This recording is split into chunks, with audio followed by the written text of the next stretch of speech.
একদিনের ঘটনা, রাবেয়া বস্তির বাড়িতে দুজন আলেম লোক আসলো এবং তারা নিজেরা বরাবরই করছিল তিনি যদি আমাদেরকে কিছু খেতে দিতেন তাহলে খুব ভালো হতো।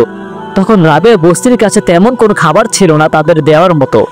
তখন তিনি দুটো রুটি এনে তাদেরকে খেতে দিলেন। এই সময় রাবেয়া বস্তির কাছে একজন ভিক্ষুক আসলো, এসে বলল, আমি ক্ষুধার্ত, আমাকে যদি কিছু খাবার দেন তাহলে আমি খেতাম। তখন রাবেয়া বস্তি তাদের সামনে থেকে খাবারটি ভিক্ষুককে দিয়ে বিদায় দিলেন। কিছুক্ষণ পর প্রতিবেশী এক মালকিন তার দাসীকে দিয়ে কিছু খাবার পাঠালেন।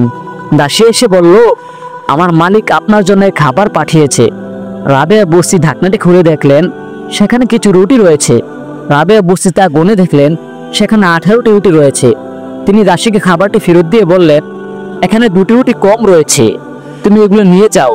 2টি রুটি কম থাকার কারণ হলো দাসী সেখান থেকে তার নিজের জন্য 2টি রুটি রেখে দিয়েছিল। দাসী রুটিগুলো নিয়ে চলে গেল।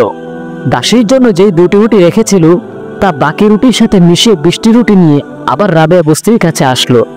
এবার রাবেয়া বস্তির রুটিগুলো গুনে দেখলেন সেখানে 20টি রুটি রয়েছে। এবার তিনি বললেন, এই রুটিগুলো আমার জন্যই পাঠানো হয়েছে। দাসী সেখান থেকে চলে গেলেন।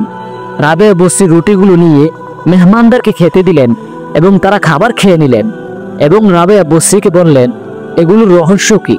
তখন রাবেয়া বস্তি তাদেরকে বললেন, আপনারা যখন আমার ঘরে আসলেন তখন আমি বুঝতে পেরেছিলাম আপনারা ক্ষুধার্ত। তখন আপনাদেরকে দেওয়ার মতো আমার কাছে কিছুই ছিল না, 2টি রুটিই ছিল।